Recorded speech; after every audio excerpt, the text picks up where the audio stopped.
like that too. Whole sports all plays. Yeah. Whole sports all plays. Whole sports all plays. 365, we making a plays. You talking the game, get you through the days. We're high in the court, the dime in the lane. Variety topics never the same. All presentation, sports information. Hitting the airways, taking the nation. Sport all plays, like working your faces. Grace at the field, so tie the laces. Whole sports all plays.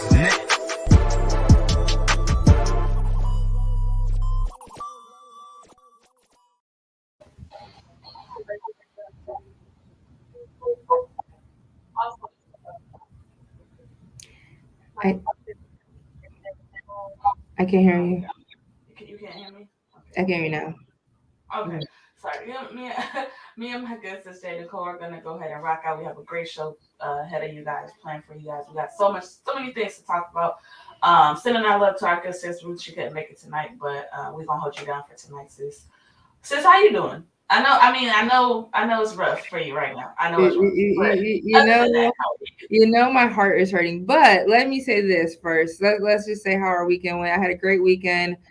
Covered the Spurs Bulls game, and if anybody knows, DeMar was back, right? So that's a big thing. They tribute to him.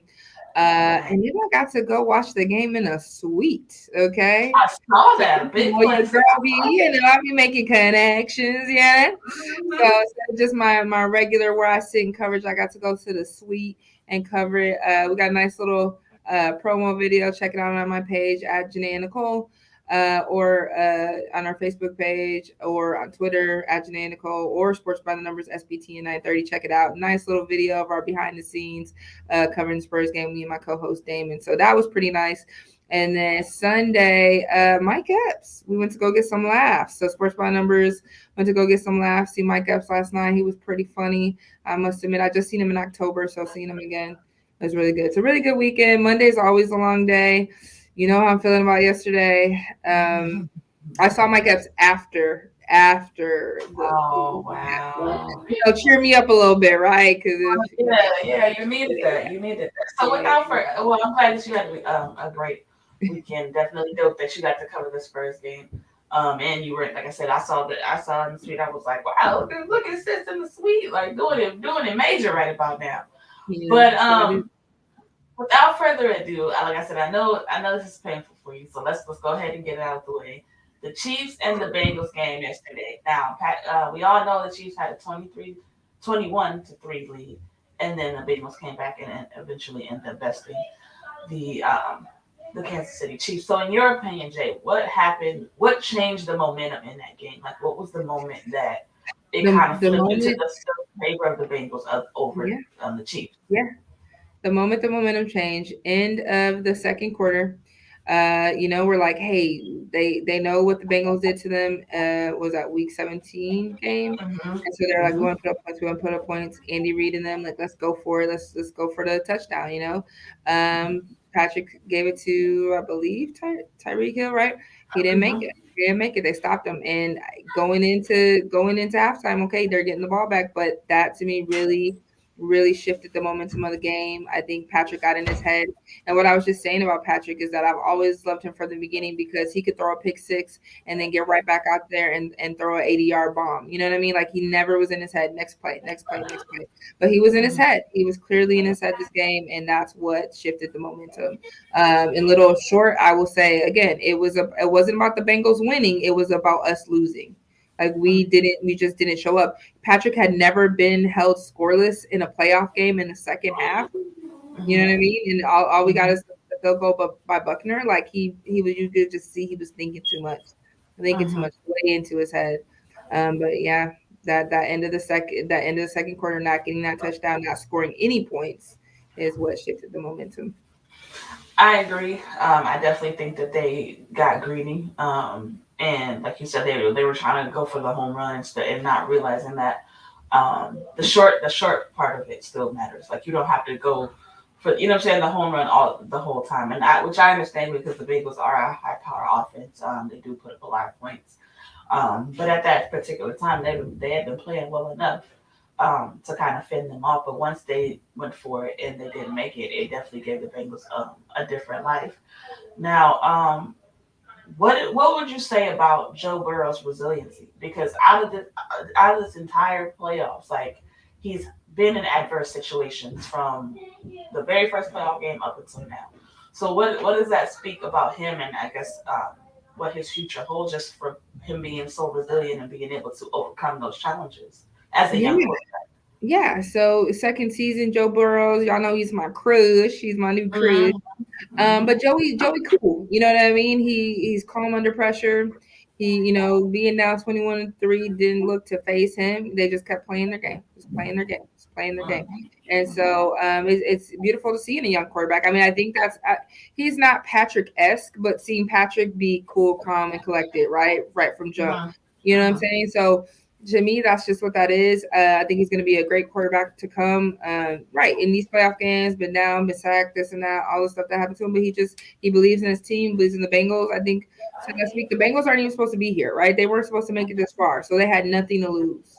And so if their season would have ended yesterday, hey, we got this far. Hey, we won the Cincy first playoff game in 30 years. Hey, we did. You know what I mean? Like all of this was like, hey, we just got to go out here and play their game, and they were patient and they played it and they won. Hmm. Absolutely, I definitely would agree. He's not phased by. I've been saying this, but he's not phased by anything at all. Like there's nothing that gets under his skin. He doesn't get rattled. He doesn't get into his own head. He just, like you said, he just pokes away and pokes away and pokes away, and eventually something until something cracks. And unfortunately for them, it cracked all the way, honestly, and they took out the favorites. Everybody expected the Chiefs to, be back in the Super Bowl and even possibly win it.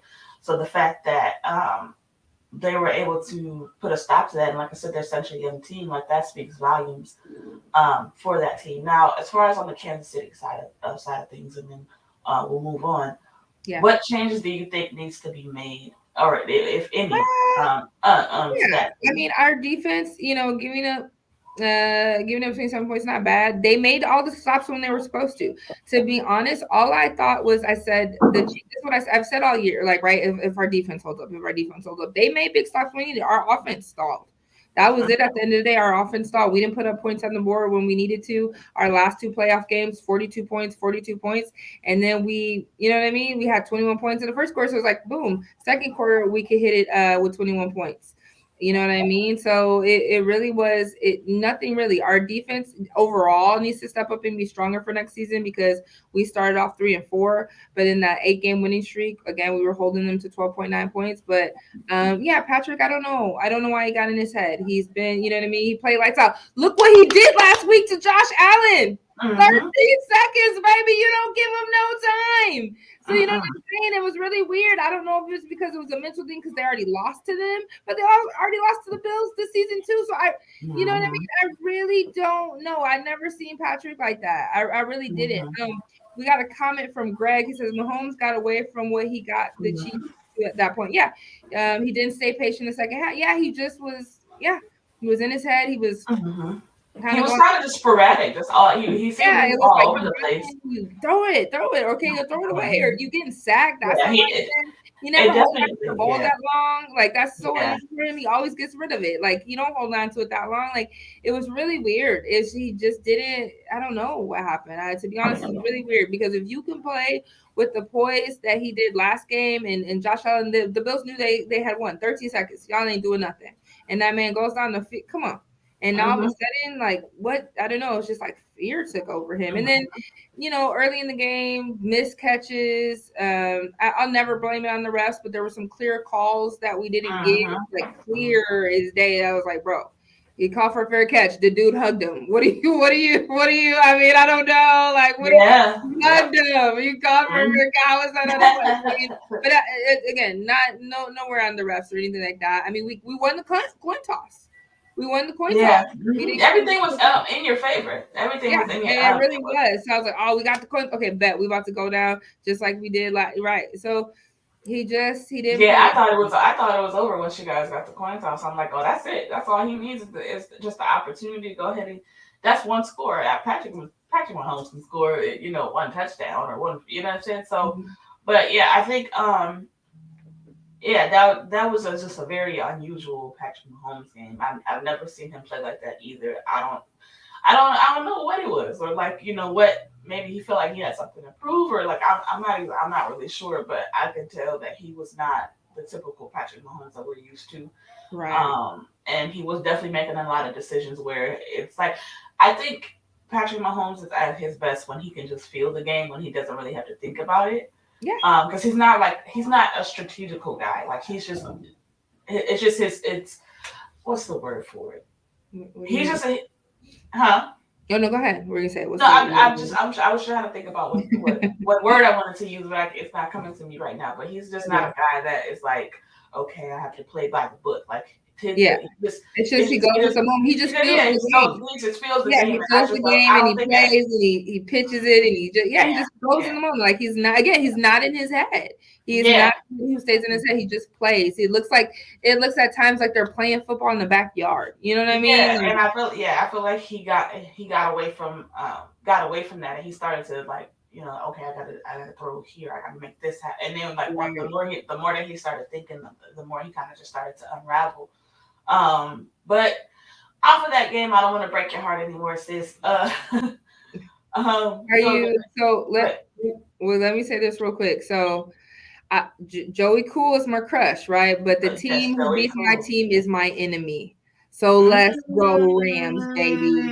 I like Let's that. go Rams. I The like that. team that beat my team. I'm sorry, you my enemy. I like you, Yes. Joey Cool, as a quarterback, but the team who beat my team, you my enemy now. I can't never Yes. confuse you again. I know that. See, that's what happens. See, once you made Joey be your crush, then that's when he went and broke your heart. See, That's that's how. right. He had to go do that. Crushes be doing that sometimes. They be doing that. For sure. Now, moving on to the next game, an exciting, very, very much thrilling game. The Rams versus the 49ers. What an incredible, incredible game. We were definitely spoiled as sports fans this weekend, but as we all know, the Rams got the victory over the 49ers at home in SoFi. So they are going to the Super Bowl and will be playing the Super Bowl at their home stadium. Yeah. Now, watching the game yesterday, I just want to say one thing.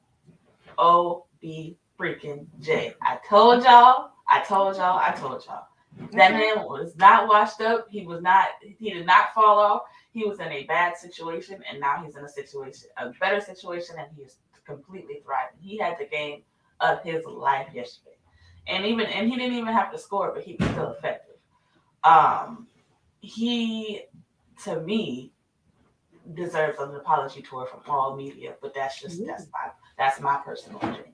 But for you, Jay, what do you think about the Rams? How the game that they played yesterday, first of all, which they are another team that has had to deal with a lot of adverse situations as well, with different players being out, and sometimes Matthew Stafford has those Matthew Stafford moments where he is very careless and reckless with the ball, but they stuck in there and made it happen, and they beat a very, very good 49ers team and very good 49ers defense. So, actually, I'll make this a two-part question. So, first of all, what do you think about the Rams winning? And two, is this the end of the Jimmy G era in San Francisco? So, one, congratulations to the Rams.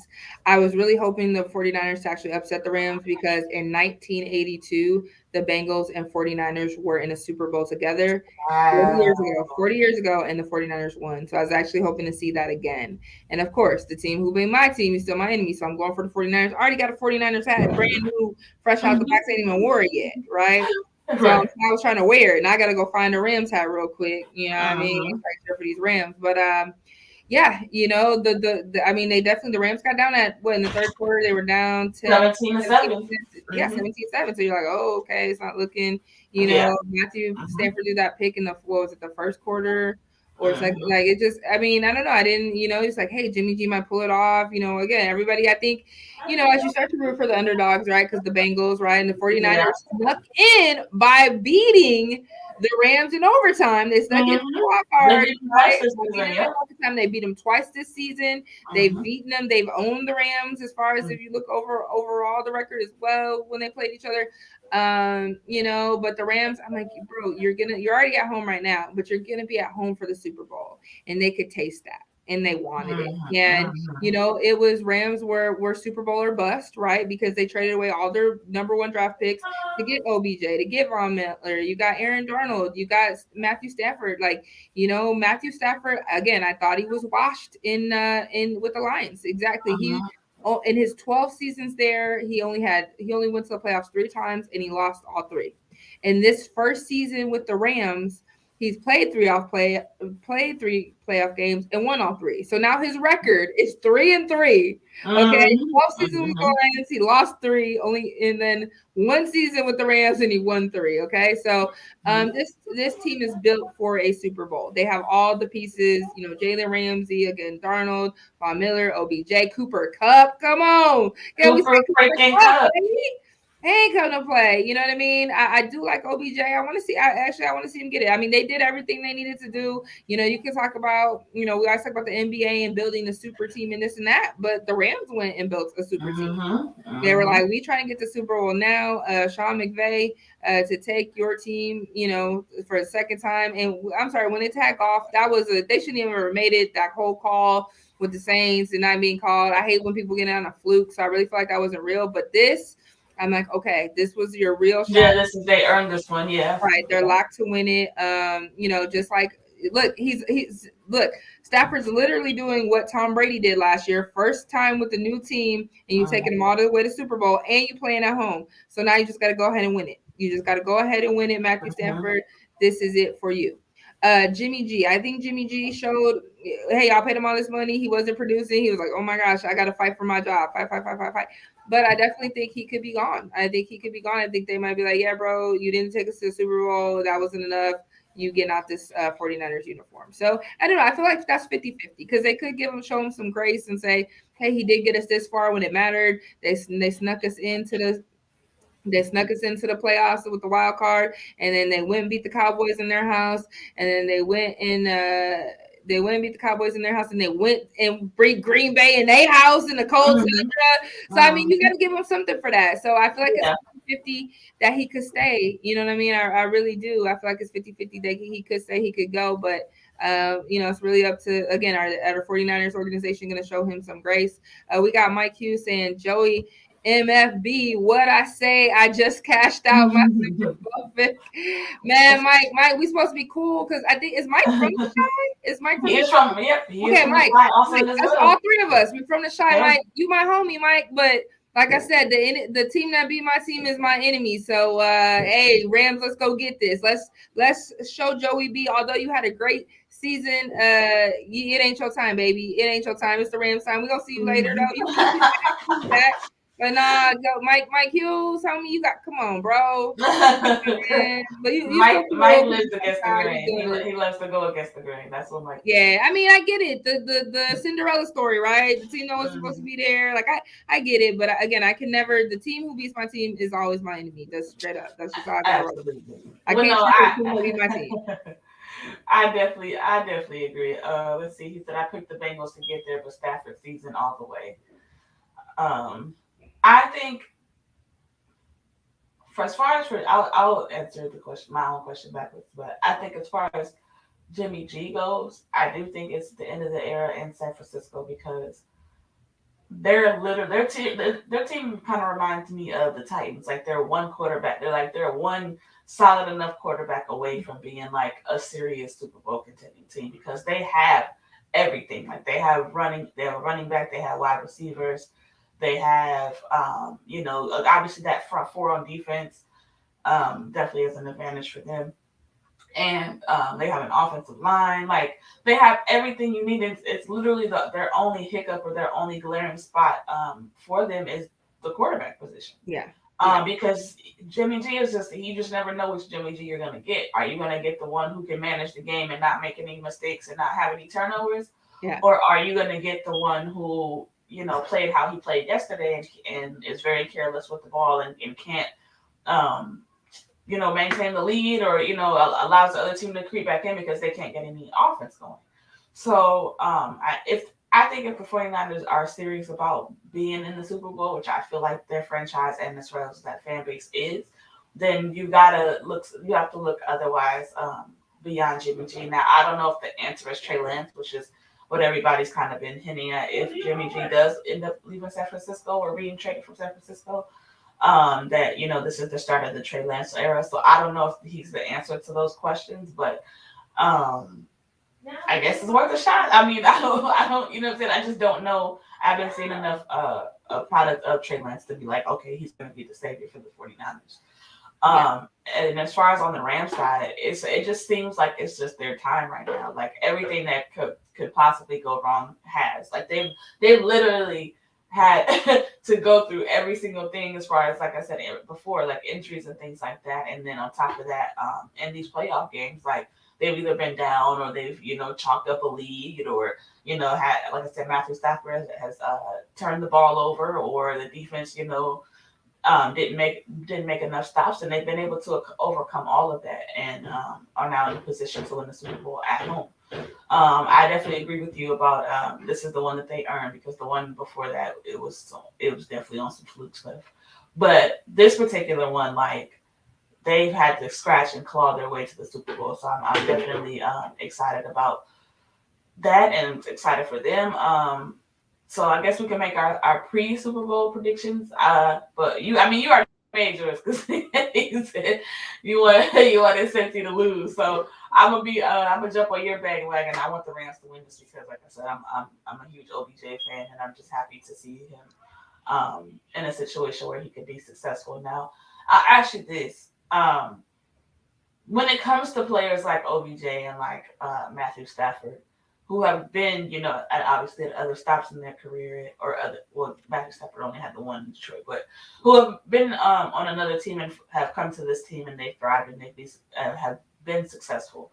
Do you feel like for the both of them, like this was all, like they always could be the players that they are, or was it like opportunity based? Because it just seems like they're playing the same game they've always played, but they're just in a different situation. So does that make a difference? For guys like this, or like if they're in a different situation, can they still be this successful? No, you clearly, like I said, I thought Matthew Stafford was washed. So 12 seasons. I didn't know how many seasons he had been with the Lions, but 12. People retire after 12 seasons. That's more. I know you're like, oh, he's still young. No, but people retire, yeah, all the time. I thought he was washed. I thought he had nothing to offer. Matthew Stafford, who he can show up in the big moment. Mm-hmm. Clearly, he came to LA about that LA life. You got a young coach in Sean McVay and ready to go Mm-hmm. get it. I mean, they put all the weapons around him. So, and OBJ, like I thought he was gonna do good in Cleveland. And I know that, oh, it's Cleveland, but I'm like, yeah, I believed in Baker Mayfield. You got Kareem Hunt. You had, what I'm saying? They had a legit, like I was like, okay, they can do something. But I think that it matters. OBJ, he clearly OBJ a showstopper, right? So Mm-hmm. you in the NY, right? In NYC, Mm-hmm. what we do, New York, right? That New York life, Mm-hmm. right? And Yeah. then you Yeah. crazy Cleveland, so you're like, womp womp. But then you go to that LA life, and I'm gonna say, look, you in Cali right now. I lived in Yeah. LA. I It's lived in different. LA about 10 years ago, and I'm gonna tell everybody, ain't no, I'm in Texas now. I've been in Texas for 7 years, but Cali ain't nothing like Cali, baby. It's just not. Nope. And I'm like, the Nope. vibe in Cali, like you just chilling. I was like, everybody's so laid back because the weather good, And I lived in there during like the winter. I lived in there like January to May, I think, or so.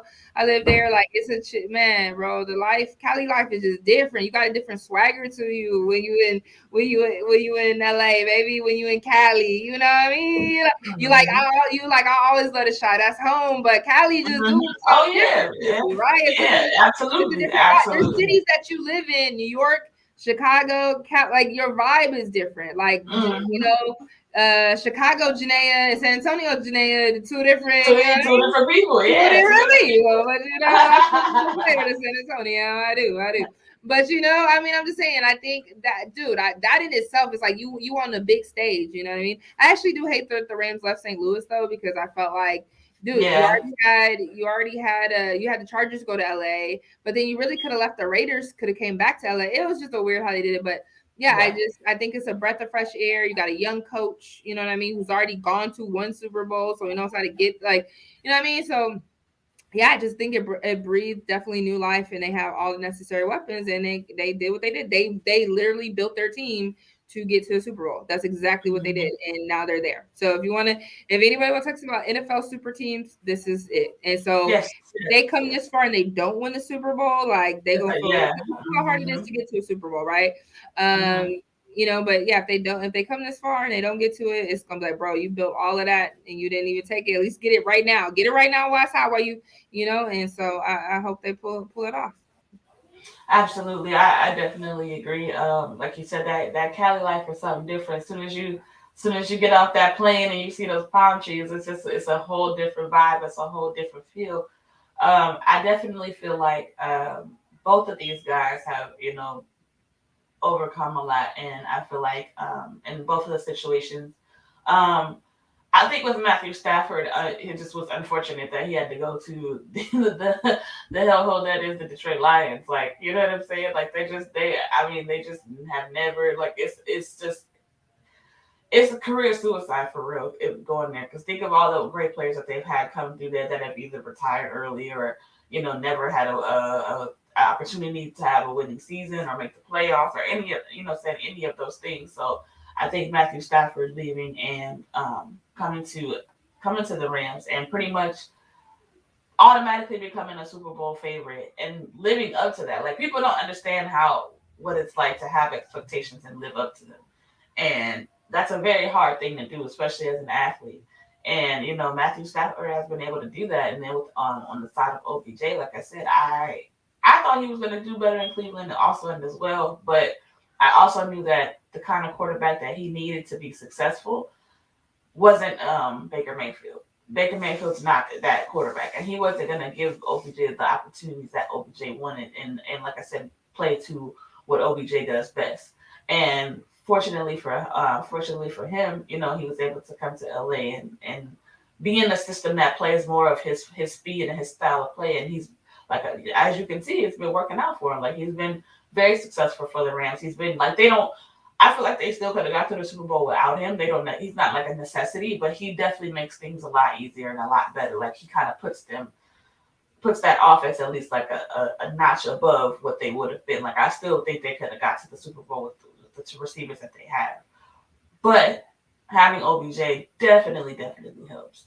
Um, I am excited about this Super Bowl. Like I said, nobody saw these two teams Really, being, isn't there? you know, Real quick, other than isn't there a concert going on? There's a concert, and then there's yeah, going to be football being played, right? That's really yeah, what's happening pretty. now. That's just really what's going on. I was like, oh yeah, they're playing football, Yeah, but this concert because I want to see that's Snoop concert. and Yeah, MJB they and have yeah. they have quite the lineup for the halftime. I'm probably more excited about the halftime show honestly than the actual game because the halftime that's gonna be the one. Um, so off of football for a second, I wanted to get into some basketball. Mhm. So I want to talk about the level just of play that John Morant is on right now. Like John Morant is on a tear. He's setting the league on fire. He's putting the world on notice. He was in my top 5 players of this year. I would like to point that out. I'm gonna always point that out because everybody called me crazy, and look who was right.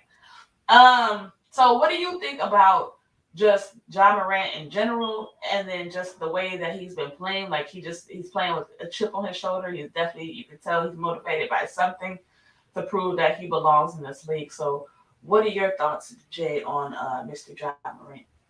Yeah, I mean, he's playing lights out, right? He's doing what he does. I mean, watching him progress over these years, which is like, boo, he's still a baby in this league, right? He's still it's like you ain't even, which is the things you do, how you get better every year, a student of the game, and just grinding and leading your team. You know what I mean? Like, hey, you know, Grizzlies, we gonna be relevant. We gonna do what we do. Just let me put you on my back. You know what I'm saying? Like it's a beautiful thing to see as we watch these young players come up right from it's like LeBron's era, like he's doing it, but it's coming to what I mean. So now you got the Mm-hmm. youngins coming up, right, and looking to Mm-hmm. see who's going to be great and what they're going to do. It's a really special thing. So big ups to John Moran and how he's playing and how he's holding the Grizzlies down. And he's like, look, I'll put the team on my back and take y'all where y'all need to go. Let's go.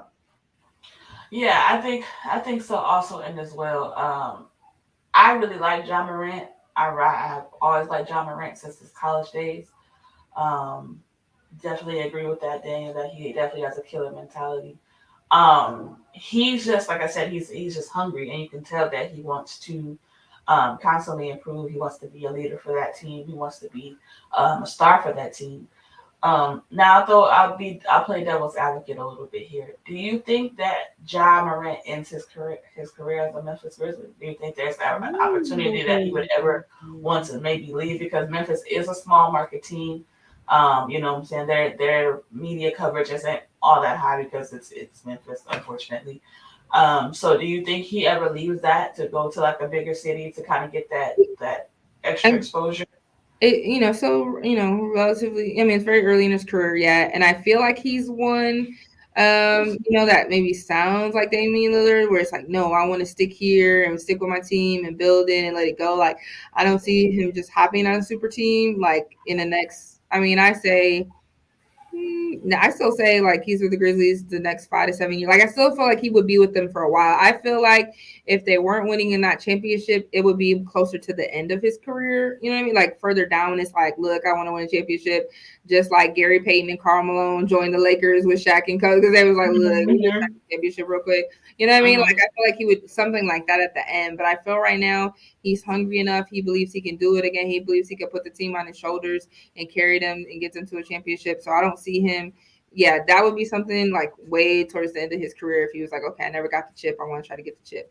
But other than that, no, he's like you said, he's got that killer mentality. Like he's like, I put the team on my shoulders, put the team on my back. I'm gonna go Mm-hmm. get it. I'm not gonna go somewhere else. This is where y'all drafted me, Grizzly fans. I love y'all. I love Memphis. Let's get it. You know what I mean? He, Yeah. yeah, because way at the end when it's like, oh, I really do want to know that feeling. If he hasn't yet accomplished it, then yeah, but Mm-hmm. that way at the end, but not no, no time soon. Yeah. I think the same thing, but also I feel like it's a catch-22 with that, just because the way that the league is now and the way that it seems that it's gonna be going, you just never know. Like, you know what I'm saying, guys? Mhm. Like, you just honestly, you just never know until that opportunity gets there, because he could say all day, I like you said, I want to build here, I want to stay here, I want to remain in the grind of trying to win with the team that I have right now. But then, like I said, you just never know. But I think Ja though may be like a Giannis and is loyal to his team and Hey, his situation, and it worked out for him. be You honest, know, right? Milwaukee, right? We didn't expect some. Real quick shout out to Daniel again. He said, "Love the show, great job." Thank you, Daniel. Thank you. We appreciate appreciate you, that. The Daniel. ladies, we hose it down. That's what we Yeah, do. That's what we do. we do it. We do what we do. We do what we can. We do We do what what we we do. can. But yeah, I mean, it worked for right. It worked for Giannis, and he stayed to it and kept grinding, and they got Milwaukee championship. So it definitely can happen for Grizzlies. You know what I mean? It definitely can. So we just gotta wait and see. Definitely, I agree. Yeah, I mean, I hope that he's able to marry, because I think that would be really huge for a place like Memphis. But I love that he is embracing the culture there, and embracing that city, and like really taking it. He's marrying the two, just the mentality of a place like Memphis, and then how the way that excuse me, the way that he plays. What I'm saying? He's just a match made in heaven for us. A place like Memphis. Like, he's doing great things in the community and things of that nature. On top of being great on the court. But I definitely think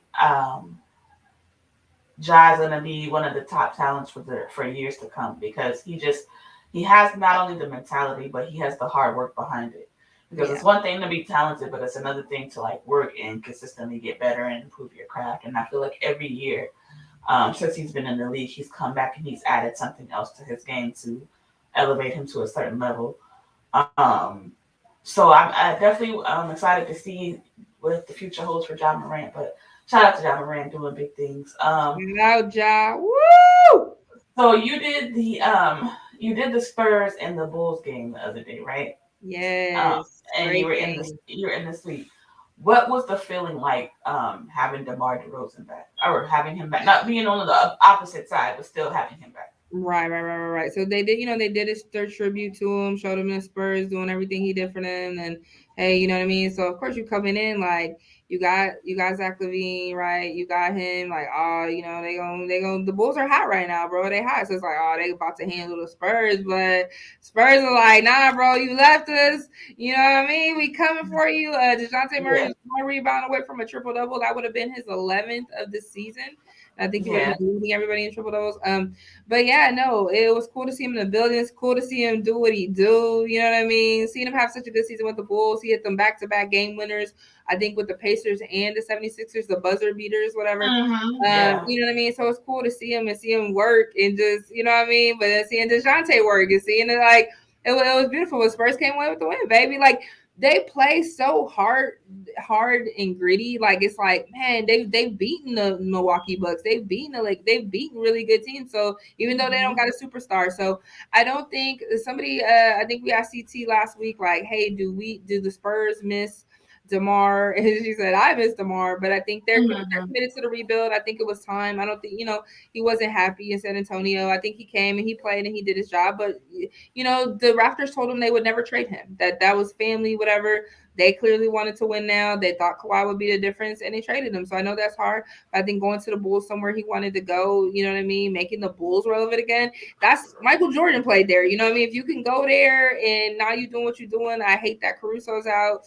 And my dude Ball, I would love to see Lonzo. So I was kind of hurt about that. But they doing their thing, and but seeing DeMar in his element and just seeing him shine is a beautiful thing. And I think Spurs fans are like, there were so many Bulls fans at that game, though. Like, I was like, am I at a Bulls game or am I at a Spurs game? Like, the Bulls, Chicago is in San Antonio. Okay, we in the building, right? Because Yeah, Bulls fans, like, every time Bulls score a cheer, like, I was in the suite with some people wearing Bulls stuff. You know what I mean? So it was like, okay. San Antonio, but great game. Came out to the end. We ended up winning, I believe 131. Spurs won 131 to 122. I had on a Bulls hat, but I had on a Spurs mask. So I was like, we bring in San Antonio and Chicago together. And Chicago all at the same All time. at the same time. That's what we do. I had, wearing the black and white and stuff like that. So it was cool. It was definitely cool. It was a sight to see. Again, I'm so humbled, so blessed. God is so faithful for me to be able to cover. I'm waiting for March 7th. Lakers game, baby. Oh, it's gonna get ridiculous. And I got a black Lakers hat too. So we about to, but I'm an A and I got a Kobe Lakers mask too. So we're gonna be all Lakers that day, baby. But Oh it's man, hey, real quick, shout out. It was the 26th last Wednesday. It's 2 years since Kobe passed, Kobe and Gigi. And yes, just want to say, rest in heaven, my king, my princess. You know what I mean? Everybody can kind of. It's one of those moments like, do you remember where you were at when you heard Kobe pass? Right? I was working for the Spurs, and they didn't start the game, and they had because everybody's trying to figure out, is this real? Is this not? It's all on TVs. It was just kind of crazy. So just before we end off the month, rest in heaven again, King, Princess, Gigi, Mamba mentality, Mama Sita, Black Mamba, yes. all of that. Gone too soon for sure. Gone too soon. You are heavily. I posted on that day a post that I shared a year ago, 2 years ago, and I like it's coming up in your memories. Like still hurts my heart. For sure. So just want to throw that out there. It still doesn't make any sense that Kobe's no longer on Earth anymore. Like, yeah, and like there's still moments like, even though like you said it's been 2 years, like there's literally still moments where I just be like, man, like Kobe's really gone. Like he's never coming back. Like that's it. I remember exactly where I was as well, and like I said, it just hurts. And as a sports, not even just as a sports fan, but just as a person, like no, I'm on the like no kid should have to go through something like that. Like no kid. I just like I said, it just doesn't make any sense that they had to go out that way. And right, everybody that was on everybody that was on that all the lives that were lost. Yeah, it still just doesn't resonate with me, right? But definitely rest in peace to both of them, and constantly sending love to love and prayers to Vanessa as well, Vanessa Bryant, and the remaining children that she has. So just always sending love to them as well, because every time I see her post, my heart aches every time. Yeah. because I'm just like I couldn't imagine going through something like that, like losing your husband and a child at the same time. Like that's just unfair and cruel. But yeah, sending love to the Bryant family always.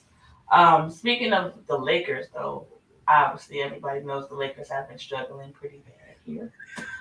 Um, Anthony Davis just returned, so maybe Yes. better days are ahead, but we'll see.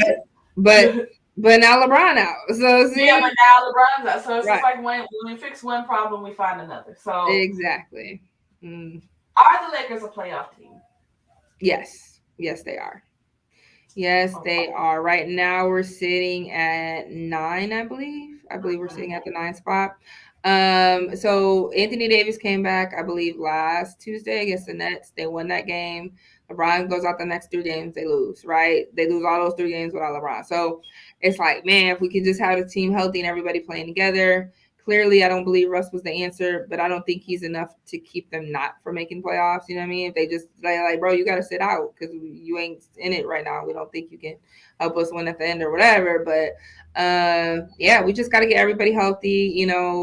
Father time, right? With LeBron, but he's still averaging. The man is averaging 29 points this season, which is still the fourth highest in his career in year 19. In year Crazy. 19, King James, okay? Crazy. Me, you, we King James fans, like the man's No. unbelievable, but he's unbelievable. But Father Time, you know what I mean, is undefeated. It really is. I mean, injuries and getting problems and stuff, and right now he's out with knee soreness, and you know what I mean. But yes, we are a playoff team.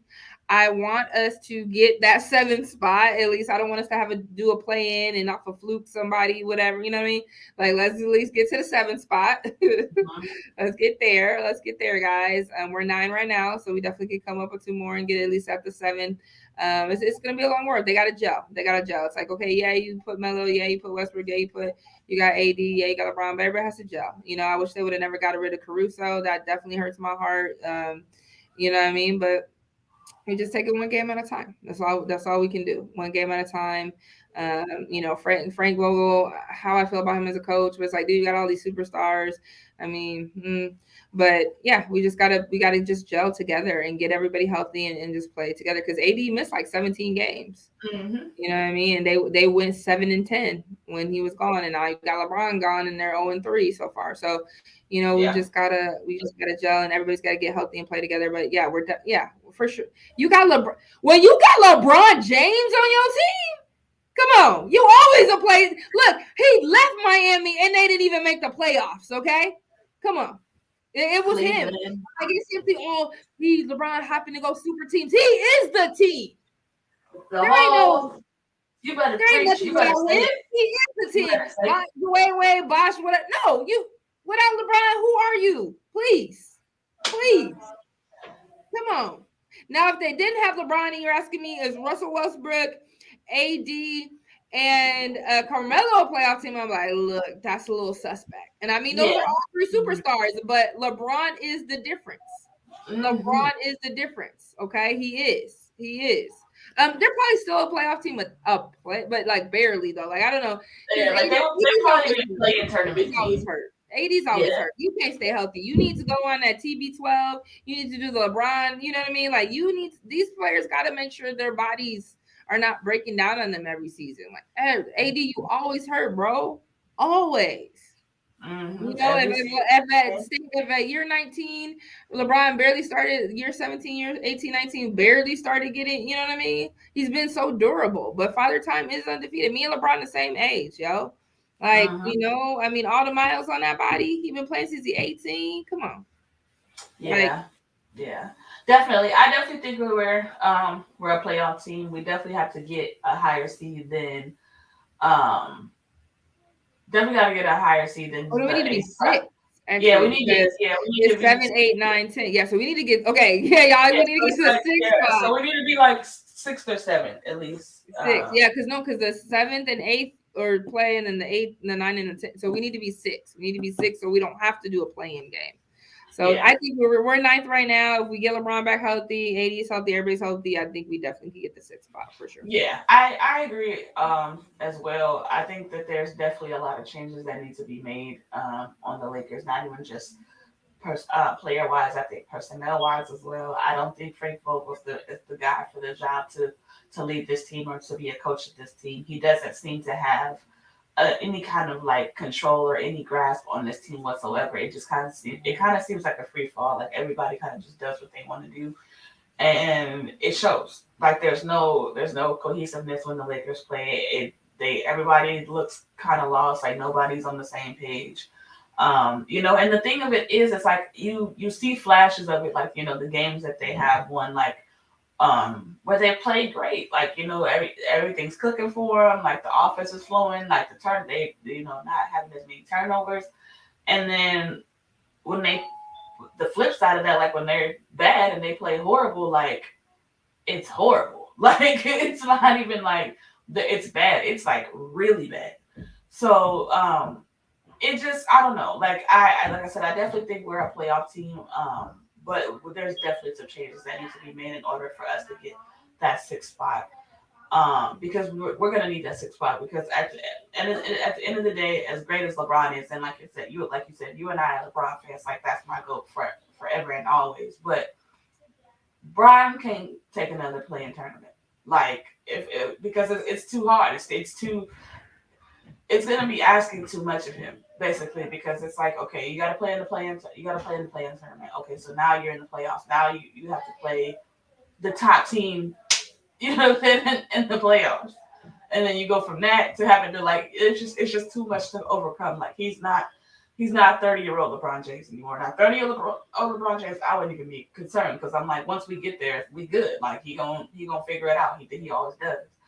But like you said, as old as all the minutes he's been playing, all the miles on his body, all the burden he's had to carry for the Lakers team already this season is going to be way too much to ask of him to be in a play-in tournament, and then what I'm saying, go from that to the playoffs. So they definitely have to lock up that sixth seed so that doesn't happen.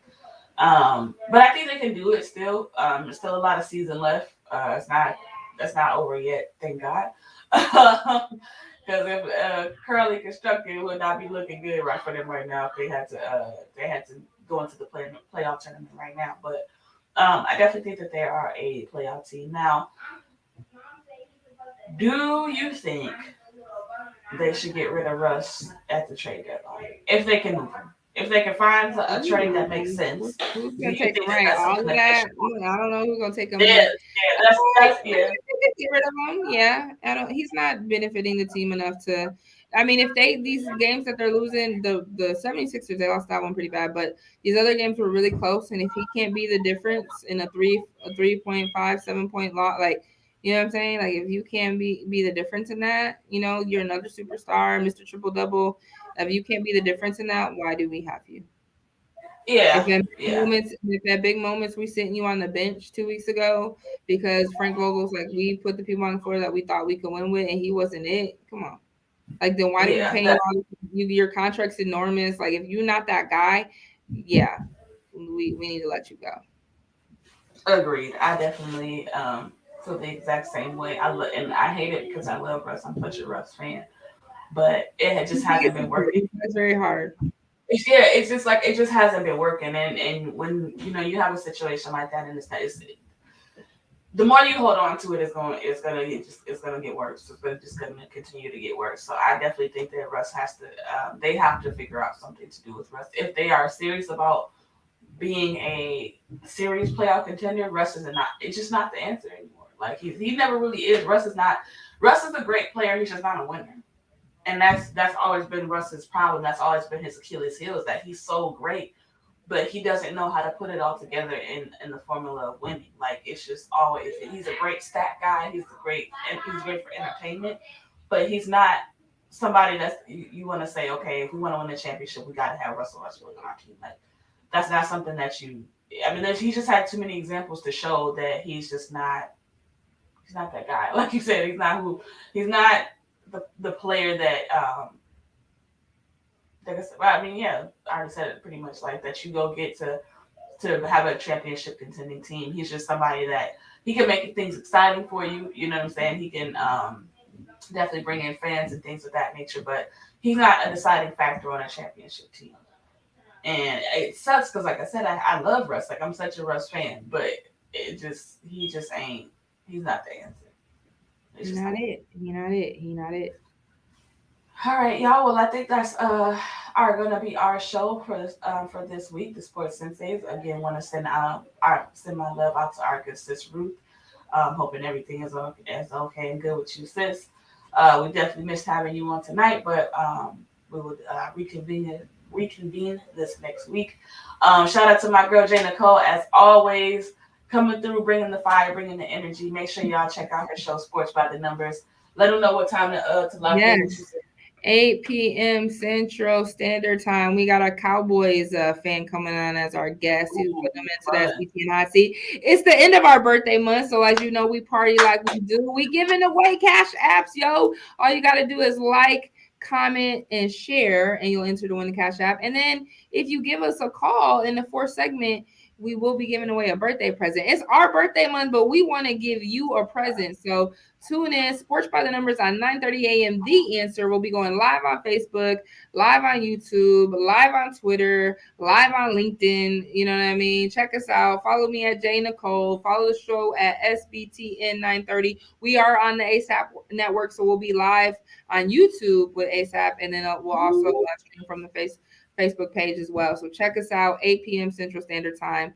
See y'all in an hour. For sure, man. Shout out to you, and definitely go check out my good sister's show. And we out of this thing. Right.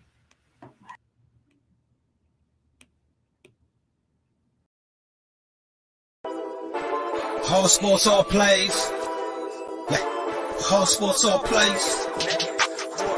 Whole sports all plays. 365, we making up plays. You talking the game, get you through the days. We're high in the court, the dime in the lane. Variety topics, living the same. All presentation, sports information. Hitting the airways, taking the nation. Sport all plays, like working your faces. Grace at the field, so tie the laces. All sports all plays.